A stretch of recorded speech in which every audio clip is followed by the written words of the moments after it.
Chapter 18 The Magisterium. It was the second largest property besides the Royal Palace. It was a college with dozens of buildings and even more facilities where all manner of upcoming magi learned to grow and wield their powers. It was the sole factory that pumped out competent magical soldiers to fight against the scourge. They also supposedly had a monopoly on the spell formations that cultivated authorities, but that was less so for the lower-level authorities. Tradition dictated that those with crests were activated at around the age of 16. Then they would go on to receive a few years of magical education before hopefully reaching authority 4 or 5 and be released into the military around the age of 19 or 20. Basically, I was way past the ordinary age. Even as I stood in front of the gates, I could see plenty of teens with bright faces practically skipping onto the grounds. It was this place that was pulling me from my work in the markets.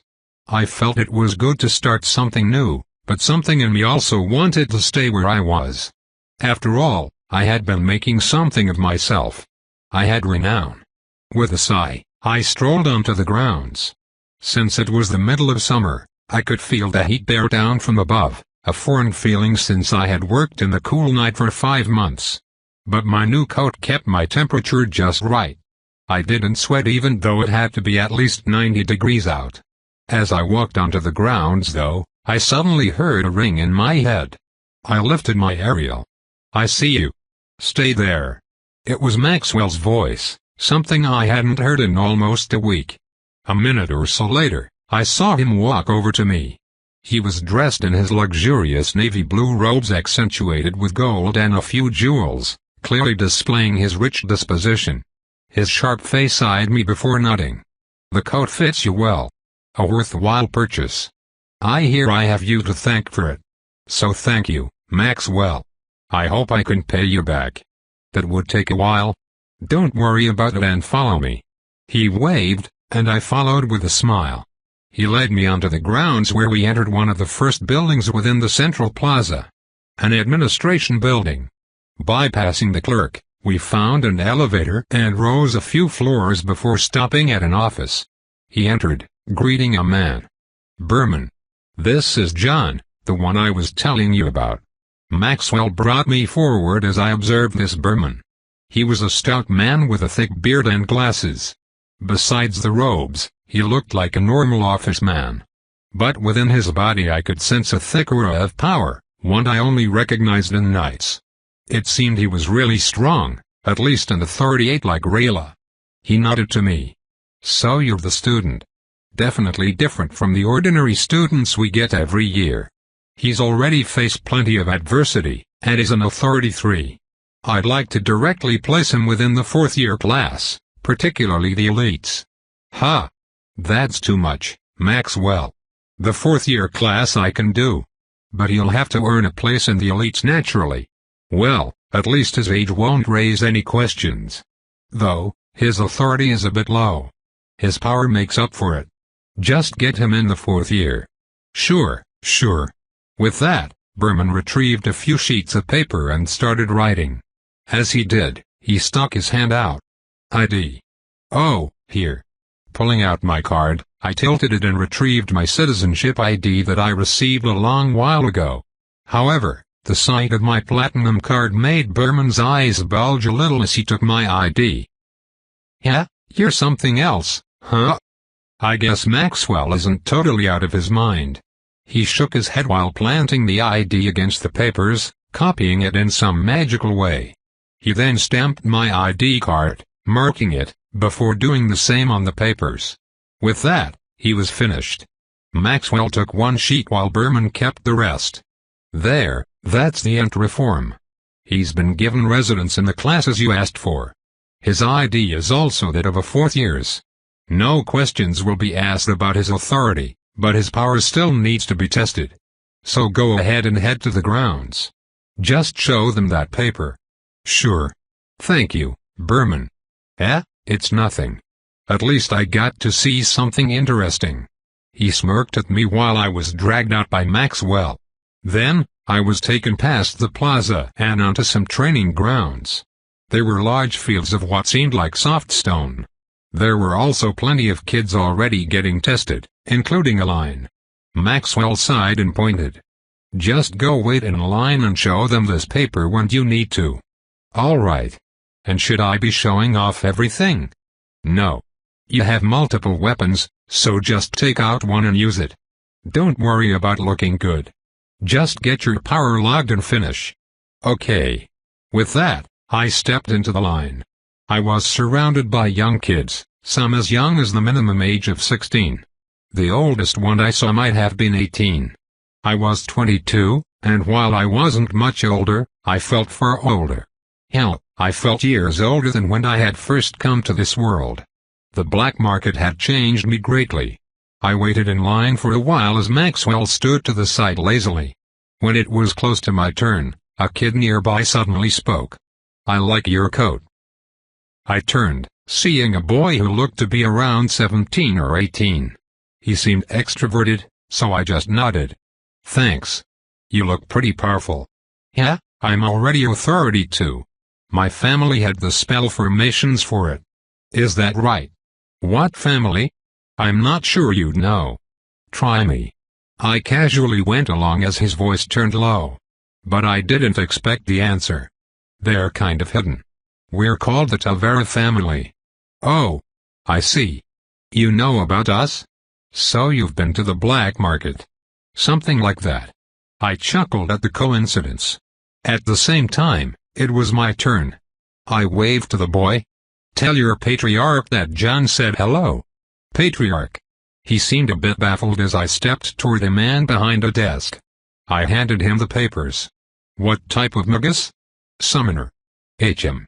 And what type of summoner?" "Cold." "HM." He seemed disappointed, perhaps a bit pitying, as he pointed.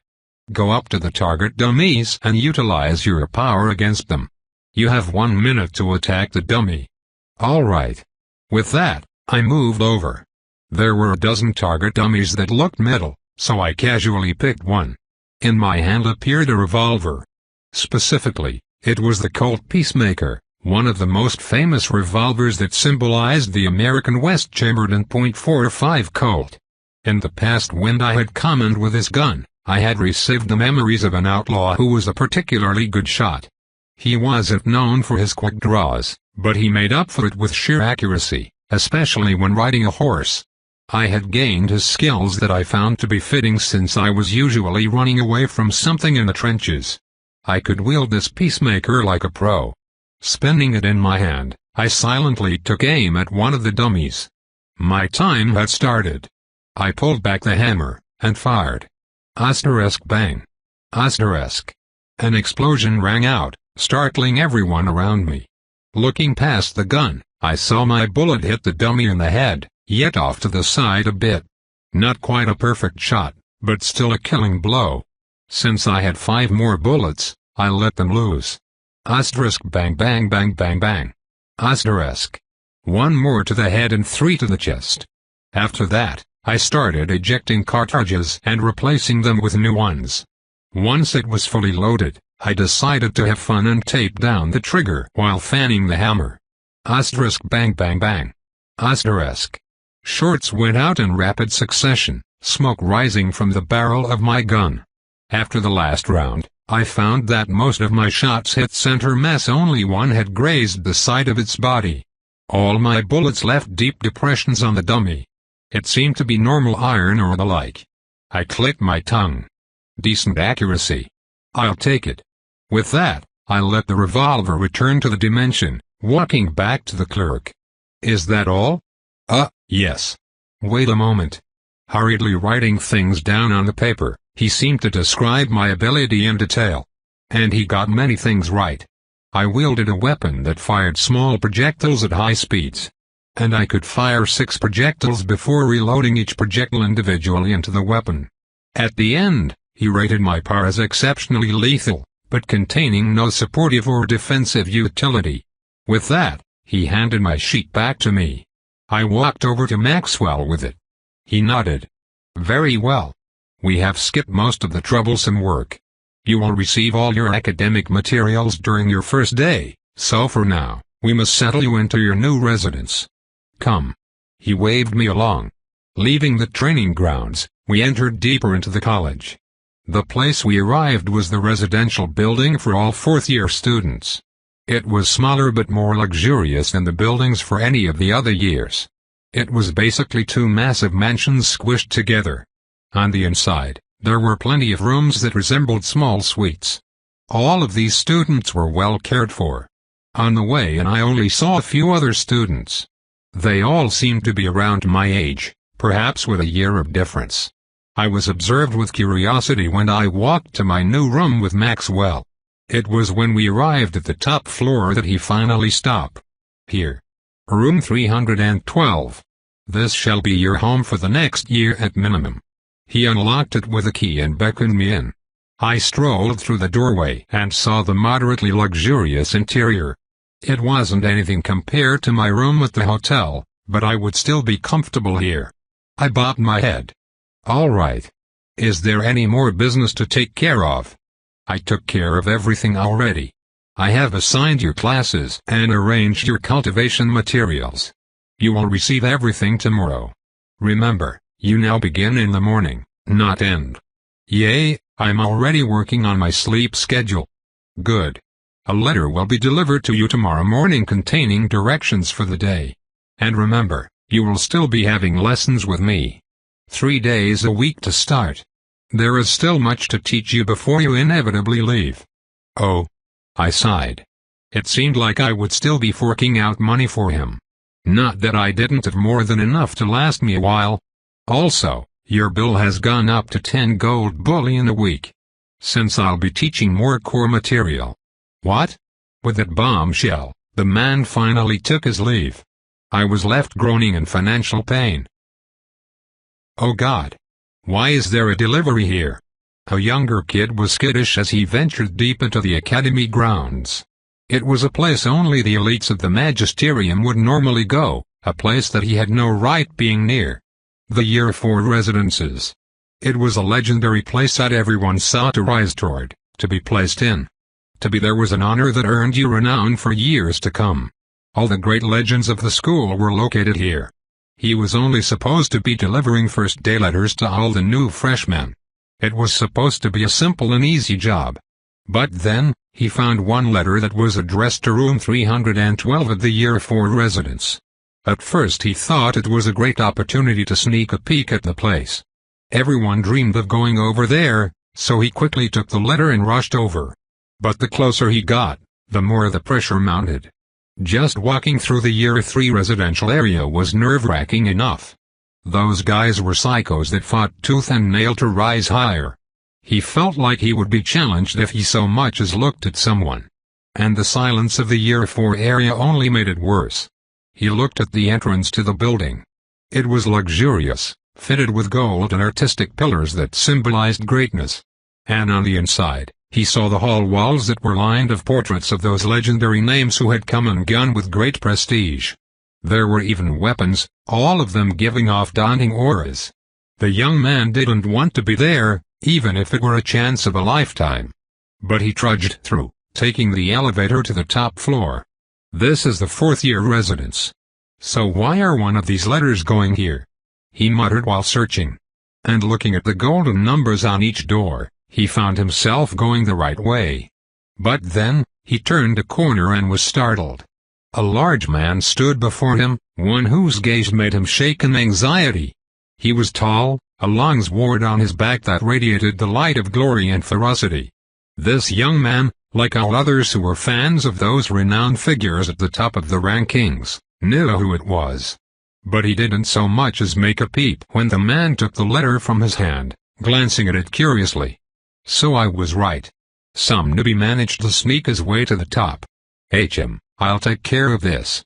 With that, he turned and slowly walked off with heavy steps. The young man stared until he disappeared. Finally, he caught his breath and turned, running out of the residence. That was the Severing Blade, Ravon. I just met the rank 20 elite. And lived. Knock knock asterisk. Ugh. After waking up to banging on the door, I sat up groggily. I was not handling this sleep schedule changed well. Knock knock asterisk. 2 seconds. Damn. I shouted to the impatient person at the door. Wiping my eyes, I sighed and walked over, and nothing but a pair of loose pants. Yes? I opened the door and looked through with squinted eyes. But the sight wasn't one I was expecting. A man, perhaps as tall as I was, stood across from me with a large sword on his back. At first glance he gave off the feeling of a knight, so my guard instinctually went up. He looked me over with silence. During that time, I started to realize that he was rather powerful. At the least, he was on another level compared to those psychos in the trenches. I asked. Seems the delivery boys here are rather amazing. Excuse me.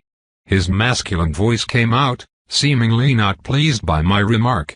I just nodded toward the letter in his hand. That is for me, isn't it? HM. He hummed before handing it to me. Then, I shut the door. Thanks. ****. He stopped the door with his hand, pushing it back open with strength I couldn't resist. After all, he was a knight. No matter how fit or strong I got, knights would always surpass me. I could only contend with low-level ones, and higher-level ones forced me to keep a distance. I frowned. If there's nothing else, please take your leave. Otherwise I'll be removing your hand from my door personally. Yeah, at least you've got balls. What's your name? He leaned forward threateningly, making me wary. None of your concern, otherwise you'd know it. Now get your face out of my doorway before I tear you a third eye socket. ****. My revolver appeared, the barrel rising to his eye level. This caused him to smile. A cold summoner. How underwhelming. I'll be speaking with whoever decided that throwing you into our residence was a good idea. Go ahead, dipshit. So long as you stop interrupting my morning. ****Bang***. I slammed the door as he finally backed away. I then heard his footsteps grow distant. My guard went down as I took a deep breath. Sheesh. I am not a morning person. After that, I cleaned myself up and got dressed. I opened the letter as I walked out of my room. It was the day of the opening ceremony for the Magisterium. Chapter 19. Let's go. I'm coming. We gotta get good seats. As I walked to the Magisterium's massive stadium, I could hear hundreds of students running past me with excited faces. The whole thing caused me to smile. This was basically high school for all these kids, so I could understand their happiness. The stadium was basically a huge coliseum. It had one massive field that was bigger than a football field and was surrounded by rows and rows of stairs and seats. The place could easily fit tens of thousands, more than enough for the entire school and then some. I entered and found that they divided the seating by year. Walking up, I was planning to follow the very few fourth-year students, and when suddenly I was stopped. ID please. You didn't ask for theirs. I pointed to the other fourth-year students who were walking through. They just waltzed right in. He smiled wryly. Sorry sir, I recognize them, but not you. I need to check. Fine. Here. I retrieved my ID, which he took and saw a big number 4 on. He handed it back with a slight bow. Sorry about that. Please, go ahead. HM. I hummed while walking past. Then, I entered a reserved section for all the fourth years. Before I sat down, I glanced over. I could only see about 40 students here. Without a doubt, they were all powerful, at least an authority or so higher than myself. But there were so few. Compared to the freshman seating that was already jam-packed, each person was basically taking their own row, if not grouped up in small cliques. I was pretty casual as I found myself a seat, but I still couldn't help but notice the not-so-few stares. Nobody in the school knew who I was, and I suddenly jumped into the fourth-year class. It would naturally raise questions, and some might not take kindly to it, like that one guy who disturbed my already unpleasant morning. But I couldn't think that much about it. I was really just here to cultivate higher power and train myself against monsters instead of humans. And now, a performance from the College of Enchanted Arts. An announcement was suddenly made as a few dozen people walked into the middle of the field. They seemed like a big marching band, or perhaps an orchestra. Either way, they had many instruments and dancers. It wasn't long before I heard music, and the dancers began going through their routine. There were lights that lit up with waves of their hands and feet, and the music reached my ears rather pleasantly, both upbeat and soothing. But I wasn't too impressed. I had seen too many of these displays during the auction days in the Black Spider Market. And those people had such amazing skills, easily dwarfing these newbies. Still, I enjoyed the entertainment that all the freshmen were going nuts over. It lasted quite a while, but when it finally ended, a figure of authority stepped out along with waves of applause. "Allow me to introduce myself." His voice reverberated through the air. It was deep, but more than that, it carried actual power. His words commanded attention and respect. "I am Reincarnated, the President of the Magisterium and Duke of the Kingdom of Dragon Tongue. I welcome everyone to this most prestigious institution." Everyone went dead silent as he spoke. You could practically see the tangible reverence coming off those students in the other stands. Truly, he was a great man who stood at the pinnacle of this kingdom. And not just socially. To rise in this world, power was everything. This duke was only below the king, and that meant he held power that was capable of dominating damn near the entire world of Magi. He was at least Authority 10, if not 11. And although Authority 10 was only 2 levels away from Authority 8 where Rayla stood, truly, the difference was insurmountable, not to mention Authority 11. It was said that Authority 12 was the highest peak of power. I wondered if the king was at that godlike level. Yatra went on to speak about the Magisterium and its great purpose. He spoke of the evil scourge and how we were the greatest hope of humanity to put an end to that extinction-level threat. This place was not only an institution to cultivate powerful magi, but to encourage competition and growth through adversity. Through fighting monsters and sparring with our fellow magi, we would learn how to better our skills and spells until all of us could become a force that turned the tide of the everlasting war. It was all motivational and inspiring, which was nice, but I couldn't help but see the darker side of it. These magi were all better than the ordinary human, but in the end, anybody below the top were still merely soldiers. They were more like really effective cannon fodder rather than some special elite force. But unfortunately, in this world where there was an unending war with an enemy that seemed impossible to kill, the reality could be nothing but dark. I sighed as Yatra finished his speech. Now, I will allow your council president to take the stage. Once again, welcome to the Magisterium. For honor. For honor. For honor. The stadium chanted the mantra of the kingdom with Yatra. Then the council president took the stand. Good morning everybody. My name is Tali. Oh geez. Getting to this point, I groaned and tuned out. The girl up at the podium was an overly enthusiastic third year who spoke of nothing but high hopes and sugar-coated expectations. She was like some kind of mascot. And sure enough, I saw plenty of the fourth years get up and walk out. I decided I would join them, leaving the stadium before everyone else. Besides, I had things to do. Heading to the library, I picked up a few books from a nice clerk lady. After that I went to the resource distribution center where I received the spell formation and cultivation crystal that would allow me to cultivate my fourth authority. Simply by joining the Magisterium, I was allowed to rise to the next level. Then again, what was authority 4 to these people? I could imagine what would be asked of people in order to receive the spell formations for higher authorities. No doubt, most of it came in the form of military service or merits. Alongside these items came my class schedule. There was a class for cultivation, but that was only one of many I was assigned.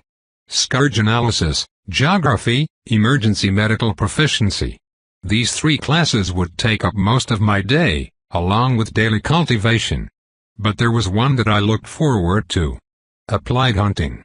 I muttered curiously at the description for this class. Basically, every other month there would be a 2 or 3 week long period where the entire class would go out on a field trip and hunt.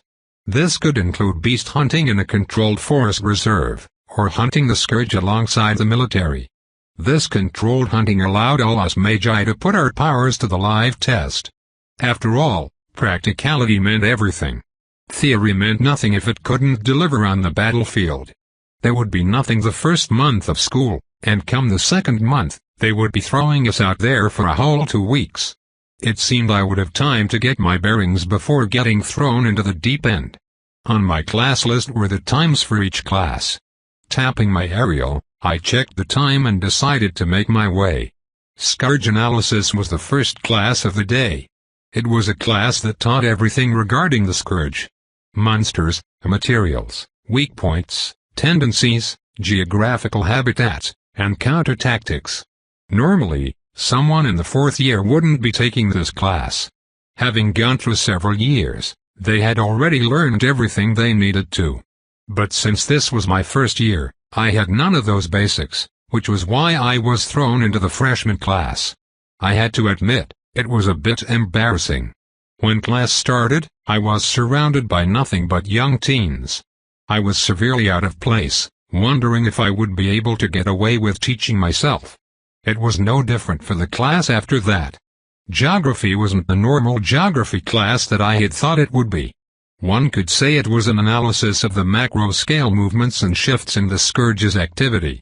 It analyzed the territory that they had conquered and the areas that were currently war zones. Though, there was also some geographical study, primarily teaching major landmarks around the world that we would need to know. Still, it was hard to focus when a bunch of teens were glancing at me constantly. I chose a backseat, but even the kid next to me was constantly stealing glances. I bear it with it. I knew I would probably end up out there fighting the scourge, so this was knowledge I needed to know. I had fought people up until now, not monsters. The two were radically different, even though I didn't have the experience to determine such. I basically likened it to the difference between two boxers fighting each other and a boxer fighting a bear. The same tactics naturally couldn't be used. And many of the things they talked about, even on the first day, surprised me. The scourge, according to public sources, was made out to be nothing but a mass of horrific monsters that sought the destruction of the world. We were pretty evenly matched with them in sheer power, but while we had the advantage in personal power, they had the advantage in numbers. But there were some special entities that posed the greatest threat. After all, nobody cared about the cannon fodder. There were two types of scourge creatures that were most concerning. First, the ones who gained intelligence with power, earning the ability to control the scourge forces in strategic ways. And second, the humans who were captured and demonized, turning into an inhuman monster that was both intelligent and powerful. The scourge didn't just destroy. It devoured. And occasionally, the unlucky victims would be demonized and warped into a monster beyond their own will. The most horrific way to die to the scourge, and one of the darkest realities of the war. It was when I heard about this that I couldn't help but remember Libet's words from that night at the auction house. They seriously loved each other. I mean, she almost killed herself over it. The scourge took her man in the worst way possible. Demonization. Was that what happened to Rayla's husband? Not only was he captured by the scourge, but he was demonized, and then reappeared on the battlefield, confirming his demonization. Was he killed? Or is he still one of those monsters? I was pretty sure he had been killed. If not, there was no way that Rayla would have recovered as much as she had seemed to. She probably would have remained in the military until he was relieved of his monstrous existence. Only his death could allow her to move on, even if only a little. It was a mind-numbing thought to have. I couldn't fathom that kind of grief, to know that the person you loved with your heart and soul had been warped into that kind of monstrosity. And to have to kill him even after that. I suddenly felt a wave of sorrow for Rayla. I almost wanted to call her up the instant I inferred these things, but it wasn't like I could explain that I knew about her husband. Libitus had gone behind her back to tell me that before she did. Shit. I cursed under my breath in the middle of class, earning a few glances. Now my mood was ruined, and I had a new irreversible hatred for the scourge. If they were simply an enemy, then I could sympathize since there were always two sides to a war. But this monstrous entity was nothing but a demonic stain upon the world. Nothing but a parasite that wrought ruin. It seemed I now had another reason to get stronger, other than mere survival. And I was glad that I could wreak my own retribution with the most lethal weapon in two worlds. The first day passed, and I walked to my new on-campus residence with a neutral mood. After learning about nothing but the scourge, the last class of the day lightened the darkness with a lecture about the body. It was here that I learned that anatomy, or medical science, was just as advanced in this world as on Earth. They knew everything I knew and more. They knew about cells, the components of cells and their functions, along with all the myriads of biological functions that riddled our impossibly complex bodies. Not only that, but they had learned about how the magical forces of this world interacted with the body. Of course, that stuff only appeared in the more advanced classes. I had expected a primitive or vague detailing on the body and medical care, but I found quite the opposite. In fact, this class of mine was looking to be more of a paramedic course than otherwise. We would learn not just about the body, but all about the types of medical care. They would teach us how to similarly respond to various injuries, making us EMTs in training. This also seemed to be the most difficult class in the magisterium, obviously because of how complex it was and how much there was to memorize. But when all of these people were going to be specialists on the battlefield, it was rather important that they at least knew some stuff. I was similarly in distress during the class.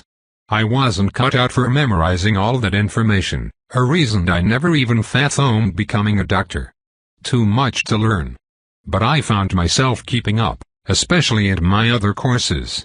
And I knew why. Psyche, the power of the mind.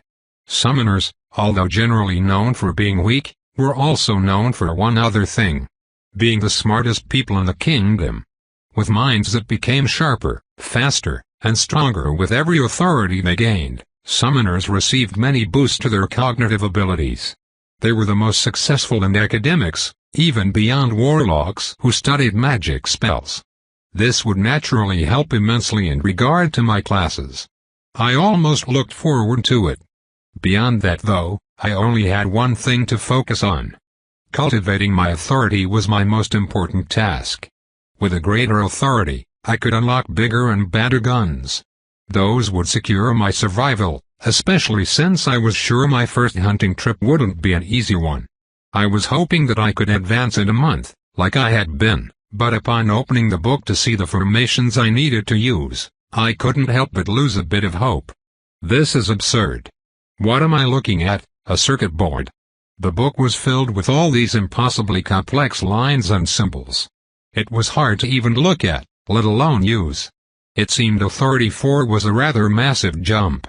But I had a better mind. I knew I couldn't be held up for long by this complexity, so I dedicated at least a few hours to studying the formations. Besides, I found it oddly enjoyable. Studying the formations wasn't as simple as tracing the lines in your mind. If it were that easy, everyone would be able to advance. No, it was what the lines and symbols represented that halted people's progress. The formations were a guide. By trying to mimic them, people would come to understand the formation within the magical realm and learn how to use it in order to cultivate greater power. It was like learning a language, and whenever I studied the formation, I would slowly gain understandings. It was like a bar that slowly filled up with progress, as if I were downloading information into my mind from the file that was the formation. And the feelings of progress were nice, even if tiring. But I quickly figured out that it would take much more time for me to so much as decipher the formation, let alone cultivate the power. A month wouldn't be enough. But up until now I had been cultivating every day, so I had gotten used to the slow but steady progression. So I stuck around in my room, waiting for the end of the day where I would go to bed early and catch up on sleep. Chapter 20. Another day came around, and I wasn't disturbed like the first. All was normal, except for the fact that I was completely wrong about the schedule regarding our hunting trips. The fourth years had things a bit different, and what I had heard about only applied to those in the earlier years. Turns out, the hunting trips would be 1 month on and 1 month off. That meant that, at the end of the month, I would leave for an entire month on this trip.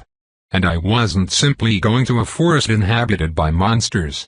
No, I would be joining a special military unit that specialized in small-scale scourge hunts. This was all to say that I was being thrown straight into the deep end, and much earlier than I anticipated. All this information came to me when I arrived back home from classes, seeing that a delivery had been delivered by Maxwell. A letter detailed the aforementioned information and also came with an interesting surprise. The primary focus of his letter, and the package that came with it, was regarding the white crystal.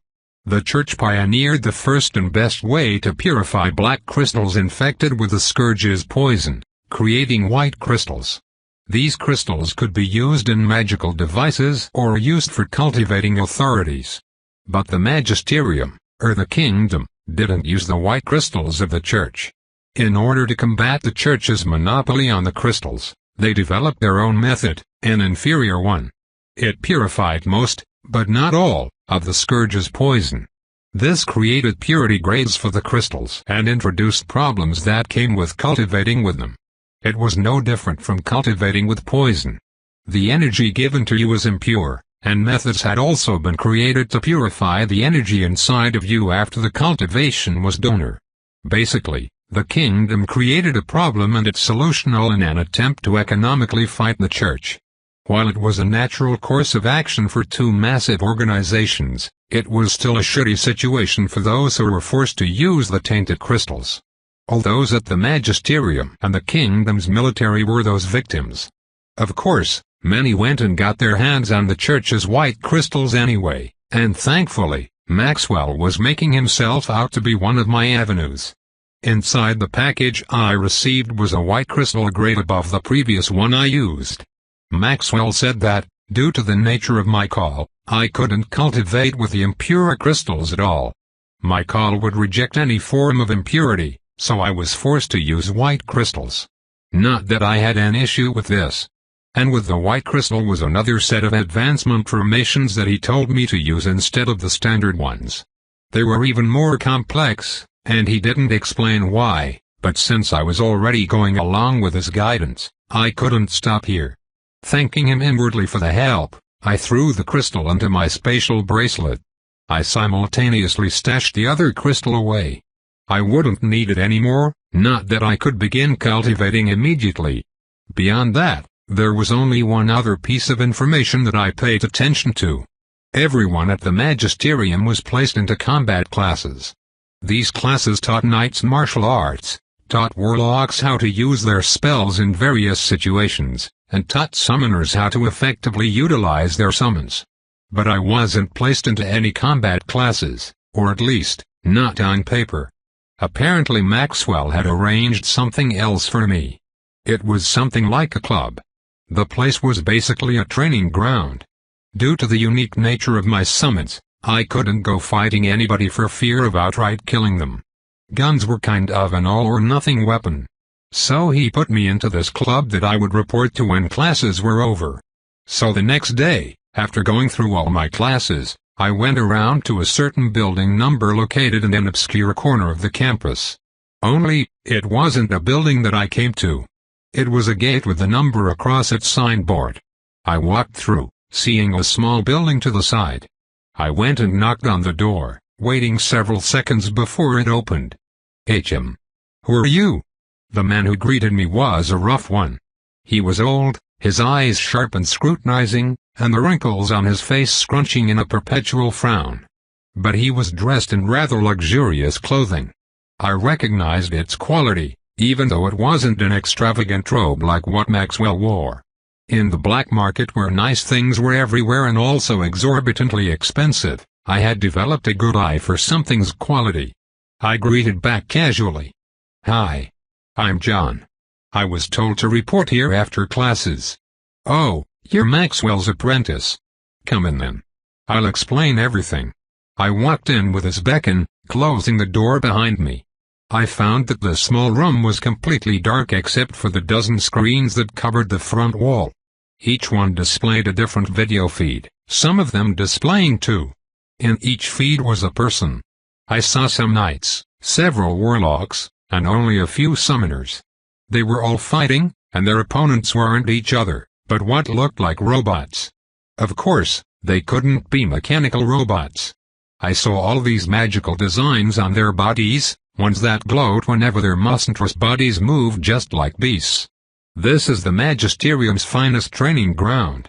Not everybody comes to know about this place's existence, and even fewer actually get to use it. Only the elites can come here freely, but you've been made something of an exception. You can thank Maxwell for that, but there is a condition. The man eyed me.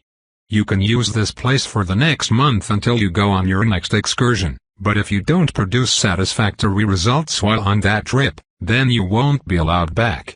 Now, allow me to explain what you do here. He pointed to the screens. Every day, I set up a different scenario using the battle puppets. These scenarios are designed to mimic scourge battles. From hive raids to frontal mass battles, I can reproduce any kind of scenario imaginable. And you will be faced with those scenarios. The difficulty level varies, and sometimes I set up scenarios where you work in teams. Regardless, this is the place to train you in true practical combat, second only to fighting actual battles with the scourge. With your lack of experience, this is a holy place for you, so cherish this next month wisely. And since the scenario has only started recently, you can still join in. Here. The old man handed me a necklace. It was flat and made of thick black metal. When I put it on, it sat snugly against my skin, using magic to adhere to my body without moving or disturbing me. Thought's a safety band. It'll keep you alive, but be warned, you can still be injured, and heavily at that if you're stupid. Not only will you learn to kill here, but you'll learn how to estimate an enemy's power level and how to respond. Now, the scenario today is a basic one, some jungle hunting. There are monsters and humanoid puppets all throughout that forest landscape. Your sight lines are limited, so your ears will be your best ally. How you approach battles is up to you. Either way, your goal is to fight on the leaderboard against the others. Tap the jewel on your band. Following his directions, my finger found the protruding jewel on the necklace, tapping it once and seeing a screen appear in front of me. It was a leaderboard containing a dozen or so names. Every participant was on there, and it showed a point score beside their name. It was no different from a game, making me smile a bit. Wave away the screen and it'll go down. And when you're ready, you can step through the portal outside. It'll drop you in a random spot in the forest at least 100 meters away from an enemy. And if you decide that you're done with training, tap the jewel on your band and say I quit single quote. That'll bring you back out here. Now go on. I looked forward to what Maxwell's apprentice has up his sleeve. He waved me away, and I took one more glance at the screens before leaving. There was a portal on the side of the building. So after summoning a lever-action rifle, I hunted through it. I really was thrown right in the middle of a jungle. My reappearance came with a small wave of disorientation. I quickly focused though and took a look around me. The jungle was still bright, but the ground was covered in mud, bushes, vines, and tree roots. It was complex terrain, and fighting here could obviously be dangerous. So I decided that I needed to keep my enemies at a distance, and if they found me, then I would try and take them in a head-on manner. My shotguns should take care of anything that got too close for comfort. My coat also gave me a source of comfort. It undoubtedly had extraordinary defensive abilities, and Rayleigh had told me that it came with some other special abilities. Unfortunately, I wasn't told how to activate it, so I would either have to ask later or figure it out myself. With my reassurances, I started slowly working through the jungle. I kept my head on a swivel, constantly surveying my surroundings and waiting. Until I heard a faint brush of some leaves in the distance, making my head instinctively snap over. My hearing and instincts had become refined after many weeks in the trenches. I could pick up on even faint footsteps, as I had been subject to no small amount of ambushes.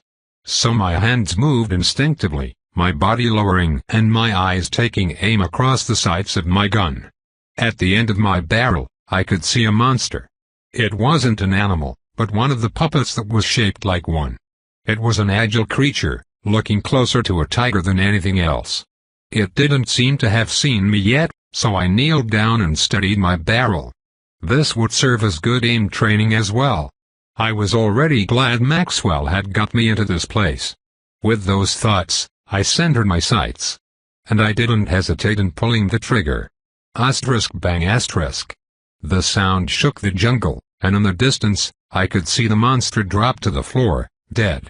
In my vision, I could see the number 100 pop up, the points I earned for the kill. Smiling, I got up and started running. Letting off shots attracted everything's attention toward me. It was the fatal flaw of my guns. I couldn't be quiet with them. But I could mitigate the downsides by changing positions. Even if I ran into enemies while relocating, it was better than being swarmed from all sides. And as expected, it wasn't long before I encountered another puppet. Except this beast was bigger, like a bear. It found me and charged. I stopped and raised my gun, slowing my breath and firing. Bang asterisk. Another shot, and I cleanly hit the bear's skull. But it didn't go down. The beast was dazed for several moments, not dead, but obviously hurt. I took the opportunity to infuse some power into my gun. It glowed with a faintly holy light, as if being blessed. And my next shot was all the bear could take. Its head exploded with the empowered bullet, dropping to the floor. Dropped like a drunk stripper. Alright, let's get out of here. I found another direction and took off after smiling at the 400 points I got. After not encountering anything for a while though, I decided to drop down and hide. Fighting enemies was easy but tiring. If I wanted to spend some time in this training ground, then I would need to space my battles. This is why I found a large bush and settled inside of it. I didn't really care about getting dirty either, since my coat was always comfortable and could clean itself later. From there I watched a few monsters go by at a distance. And when I decided that enough time had passed, I targeted one and took my shot from the bush. Although I didn't have a scope, my aim was still decent enough to hit some shots at around 100 meters. Besides, it wasn't like these puppets were small. Bang asterisk. Smoke rose up within the bush as the monster dropped dead. After that, I reloaded some bullets and waited. Naturally, monsters made their way to my general position. And from the bush, I took several out. I had to empower several of my shots.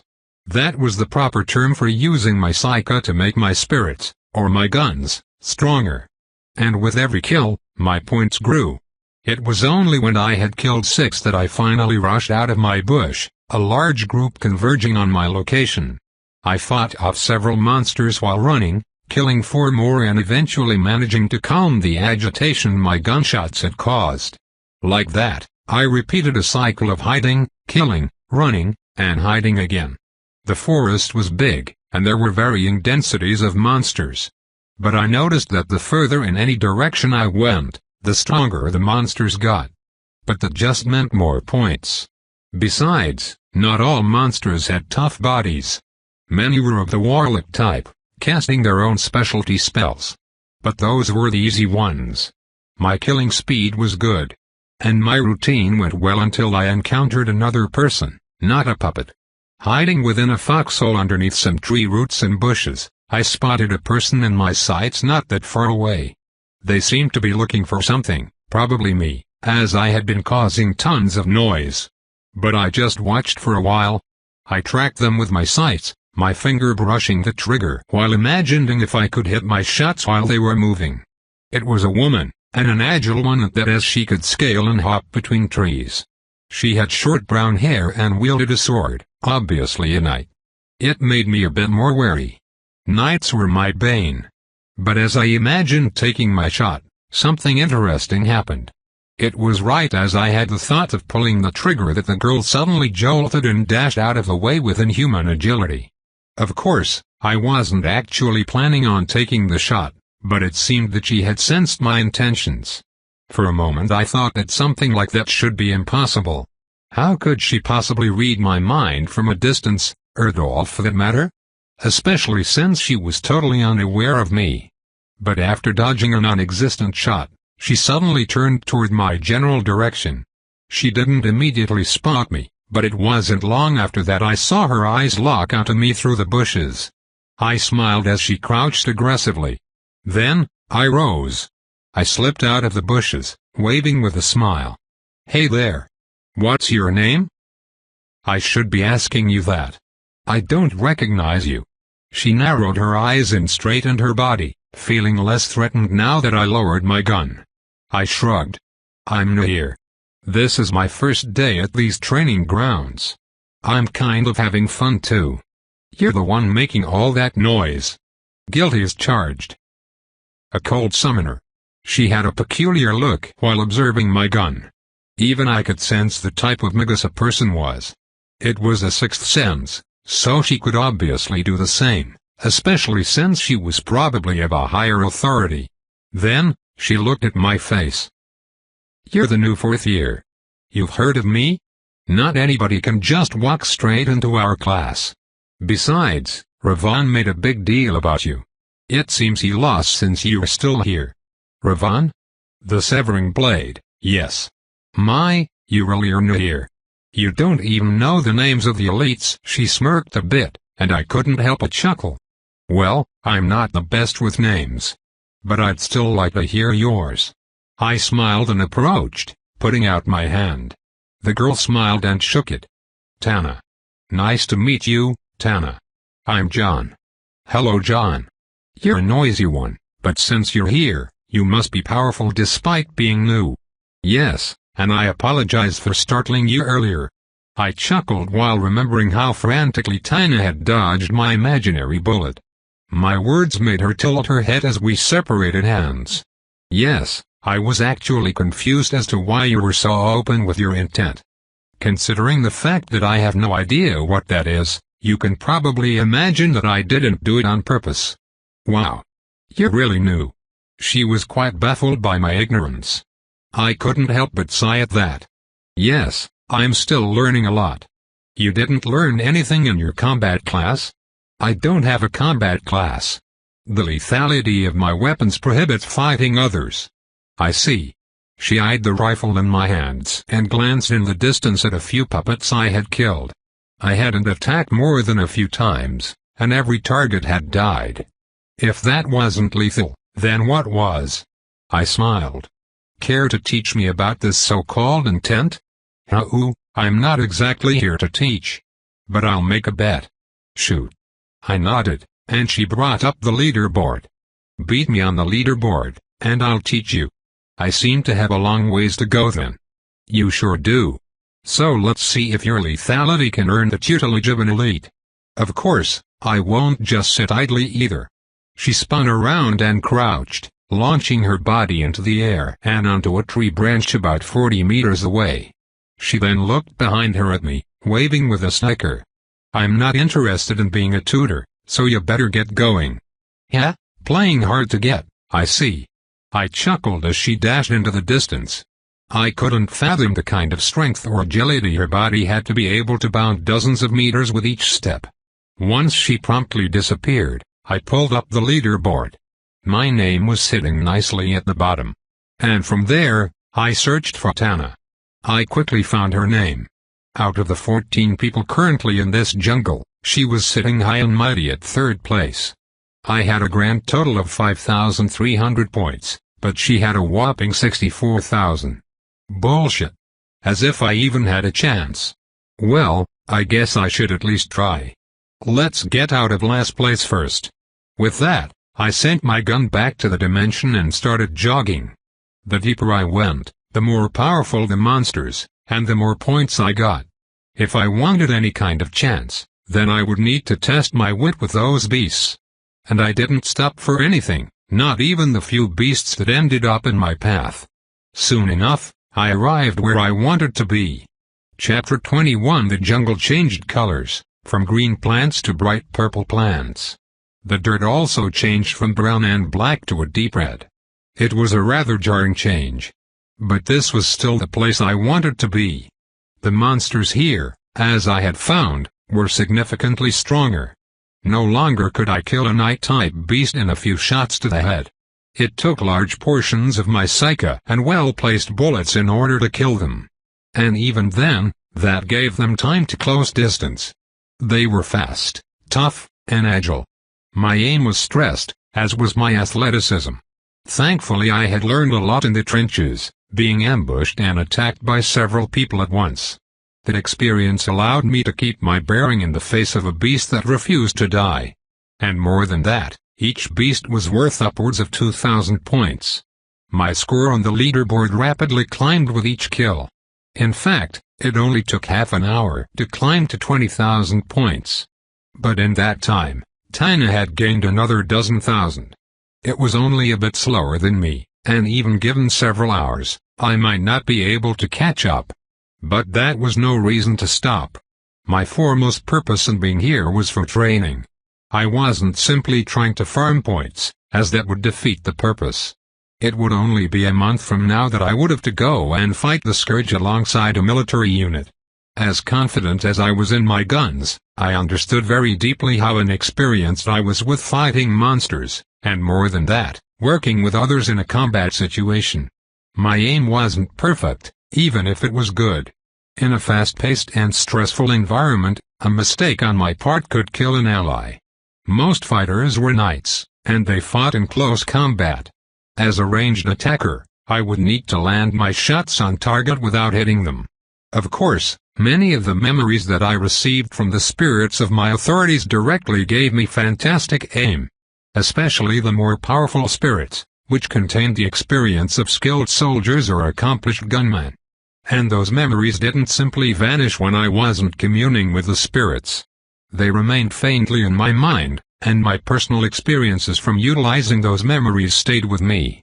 I was rapidly learning, increasing my skill at lightning speeds. But it would still take time before I was perfect, and it wasn't to mention how the styles of battle would change as I unlocked other weapons. Self-preservation was also an important issue that I needed to take care of. My greatest weakness was defense and close-quarter combat. So I would need to use this training ground as a place to rectify my shortcomings, at least a little. Thankfully, this purple jungle was the perfect place to do that. I didn't run the risk of dying, but I did risk injury. I hadn't been touched for the most part, but when I entered the purple jungle, that changed. Depending on the monster, I would suffer at the hands of claws or fists. But fortunately for me, every attack was eaten by my coat. And the attacks didn't so much as leave a scratch. I suppose the outer layer of the coat was made of some kind of malleable material, because any blemishes would repair themselves even if it was deformed. Not only that, but I could feel some kind of magic activate whenever I was in distress. It heightened my awareness, giving me what felt like 360 vision. I could see even the plants behind me, and my mind could process things faster. Even my reactions were sped up. It was like the coat facilitated my body's commands, as I could move my arms and legs with far more agility. The response time was almost non-existent, allowing me to dodge things that my body normally couldn't. Those effects faded when the threat was gone, however, and I usually felt rather drained. It took a sizable amount of my psyche, but who cared so long as I could keep myself safe. The jacket was proving to be an extraordinary asset. At some point, I also equipped my air mask, taking it from my spatial bracelet. I was used to fighting with it on, and it provided me with greater stamina. I fought through the purple jungle for a couple hours, and over time my points rose higher and higher. But it never went above Tana's. When I finally made it to 60,000 points, she managed to hit 85,000 points. And when I made it to 85,000 points, she rose to over 100,000 points. Thankfully, I at least wasn't in last place. In fact, I made it to the top 5 with relative ease. But the training didn't last forever. Just as I started to get a little hope, thinking that I might be able to surpass Tana, I heard a ringing from my necklace. Training's over. A second after those words, I felt an unknown power wrap around me. I was promptly teleported out of the training grounds, appeared near the building by the entrance. I wasn't the only one. A quick count told me there were a dozen others. I quickly spotted Tana as well. But we only glanced at each other, because I felt everyone's eyes suddenly land on me. I knew people would be curious since I was a newbie, but their interest seemed to go beyond that. I was the subject of their scrutiny until that old man came back out. He looked at me before speaking. Everyone is free to go except for that one. He meant me as he waved everyone else out. and without much suspense, they all left. Except for Tana, who walked over to me and touched her wrist to mine. My Ariel exchanged contact info with hers. I don't mind teaching you a little. But don't expect a full-blown class. That's good enough for me. Have a good day, Tana. Millimeters. She smiled while leaving. I only turned back around when I heard a scoff. How charming. If not for your complete lack of foundational skills, I'd say you're perfect. Get in here. Waving me along, the old man headed into his little outpost. I saw the same screens as last time, but now, they were all filled with recordings of my fights. Once I closed the door, he plopped down on the seat. Your power is seriously suited for killing. I've never seen a more offensive power before, not from warlocks nor knights. Tana is an authority 5, and you were able to keep up to some extent. Of course, she was nothing but relaxed today, but the fact that you even managed to climb out of last place is nothing short of a damn miracle. He sighed while turning to the screens. But despite how excessively lethal your weapons are, you still don't have many of the techniques you should have. You're still obviously a newbie. For example, he pointed to one screen. On it was a video of my encounter with Tana. Specifically, when she dodged my imaginary bullet. Your intent. You have no control over it, and since you're a ranged fighter, that's a major issue. What is intent anyway? It's your mind's effect on the surroundings. It's literally your intentions that seep into the earth all around you. People can pick up on that, and it allows them to read you like a book. And there are techniques, especially for summoners, that allow you to conceal it. I can already tell you that those techniques will be your most important, because otherwise you won't be able to kill anyone stealthily like you did with those puppets. Right. Having understood the wild concept, I began to see how important it was. Intent concealment was something I needed to learn quickly. Also, you need to learn how to solidify your psyche. You waste way too much of it when you infuse your summons with it. Unfortunately, there are very few calls that allow you to do such a thing anyway, and I know Maxwell's call is special. So consult him on it.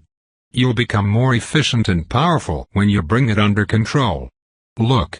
He pointed to another screen, one that showed my gun as it glowed with power. That glow was seen whenever I infused my psyche into a spirit. That glow is a telltale sign of your lack of control.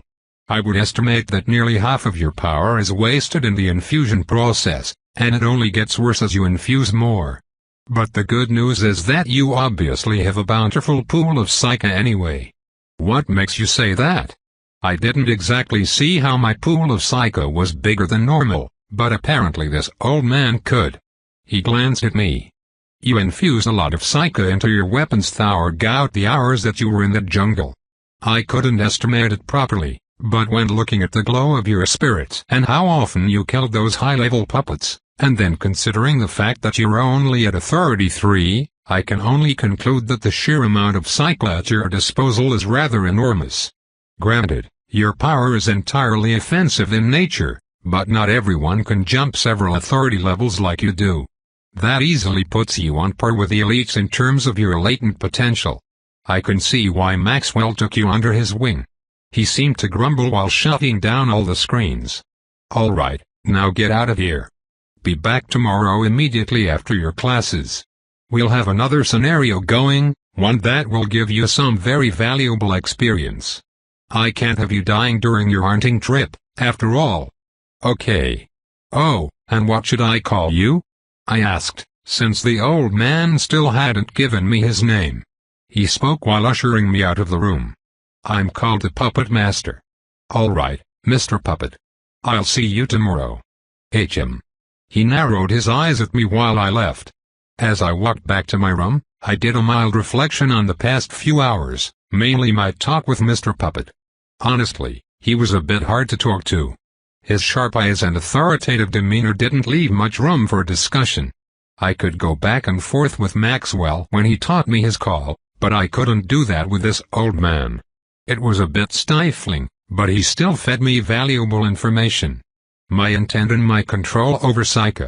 Two techniques that I would need to consult Maxwell on. Though, I wondered why I wasn't already taught this stuff. Tapping my aerial, I called my teacher. "What is it?" His monotone voice echoed in my mind. I responded in a direct fashion. "I learned about intent and psychosolidification. Are they things I need to learn techniques for?" "Yes." "Well, do you happen to know any that I could learn?"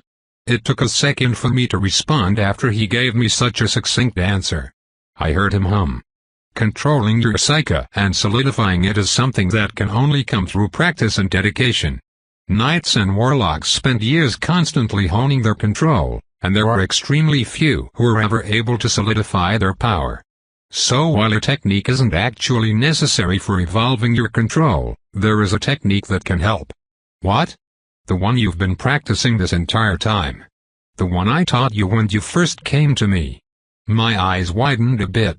I recalled the technique I used to practice daily. It was nothing more than tracing various complex and redundant formations with my psyche, and it was horribly tiring. It seems that it was the technique I was looking for. But that left me more confused. If I've been practicing this entire time, then why are my infusions so wasteful? I'm sorry, did you expect to be a master when you only started learning less than half a year ago? Kind of. It's been a long time. Childish. He snorted, causing me to chuckle a bit. Fine. I'll just keep practicing it more. Do so. However, there is one modification that you can make if you want to rein in your intent. You just need to practice tracing those formations, but make them appear within the world. How the hell do I do that? Isn't it supposed to be an extra-dimensional power? It's not hard, really. You already do it when you empower your spirits. My face scrunched in confusion, but I sort of understood what he was saying. My psyche went beyond my body when I empowered my spirits with it, since my spirits were also beyond my body. So technically, I was already doing that. But the spirit was still the medium. To do away with the medium and make my psyche appear in the air wasn't something I thought was possible. I questioned. I can only infuse my spirits with psyche. Besides, psyche is the power of the mind. How do I make this mind power appear beyond the mind? You need a medium, of course. So find one. What appears in the air, that is connected to you, and that you can infuse your psyche into? I don't know. That's why I'm asking. Well, time to figure things out on your own. Use that empty head of yours, and don't come back to class until you can read minds. Right after he said that, Maxwell ended the call. I was left staring into space in a slight daze. Read minds? How the hell was I supposed to do that? I realized that I had stopped walking at some point, but I wasn't in the mind to care that I was standing in the middle of some empty plaza. It felt like something was clicking for me, despite my confusion. What appeared in the air? Those words made me think of my intent, when Mr. Puppet said that it was literally my intentions that seeped into the air around me. So my intent was in the air, and it was undoubtedly connected to me. So was that the medium. Did I need to infuse my psyche into my intent? I suppose they were both a part of the mind. But unlike spirits, my intent wasn't something tangible that I could feel. I didn't even know it existed until a few hours ago. So how could I infuse my psyche into something I couldn't see or feel? If I figured that out, then I could manifest my psyche in the air and practice both solidifying my psyche and controlling my intent. And these thoughts made me think of something else. My coat, when it had activated and enhanced my senses. It did more than just speed up my thinking and reaction times. It actually let me see the things around me, even things that weren't within my field of vision. I had been able to see the ground under my feet and the trees to my back when fighting a puppet to my front. 360 vision. But of course, I didn't suddenly grow eyes on the back of my head. My coat took my psyche when it was activated, and it had done something with it that let me see the world with something beyond my senses. Was that what I needed to do? Mimic the effects of my coat? Use my psyche and see the world through the lens of my mind. But I couldn't just do that, even though I understood. I needed something to go off of, something to feel that could guide me, like using training wheels to ride a bike. I needed to activate the code. Suddenly, I tapped my Ariel again. "Hey, sweet cheeks. How's school?" Rayla's sweet voice made me smile a bit. But I felt rushed, so I didn't humor her like I usually would. "It's good. Hey, I was wondering how I could activate the code's abilities." "Oh, right, I didn't tell you about that. It activates automatically when your body is in distress.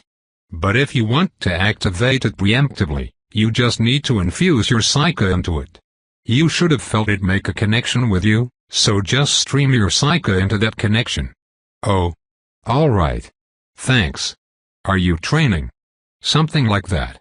"Then call me later. I have some things to ask you, preferably before the week's end." "Sure." We said goodbye, and I rapidly focused back on my objective. When I had first worn the coat, I had felt a wave of magic run through my body. The coat had formed a connection, making it more like a new limb rather than an accessory. Whenever I put it on, it would bond with me again. Even now I could feel the connection that appeared within my mind. So I streamed my Psyche to it, filling it with my power. Once I did that, I could once again feel the effects. I could see each blade of grass at my feet, the laces of my shoes, the socks under those shoes, the buildings behind me. It was like looking into a whole new world. But more than that, I could see other people in the distance. And each of them had a faint energy around them. From that energy I could sense something about them. I could sense anxiousness, excitement, exhaustion, or anger. Most of their faces were neutral, not alluding to anything out of the ordinary. But these energies exposed their inner feelings. And on top of that, I could almost see into the future. I could see the next step they were going to take. I could guess the hand they were going to use to scratch an itch on their face, or their next movement to open a door. Their intent. I could see it and read it. It was vague, but it was there. And then, I looked around myself. I could see a much thicker intent than any of the others, perhaps because it was my own. But unlike the others, I could practically read my own mind through it. No wonder Tana was able to dodge my imaginary bullet. I was basically telling her what I was going to do through this intent of mine.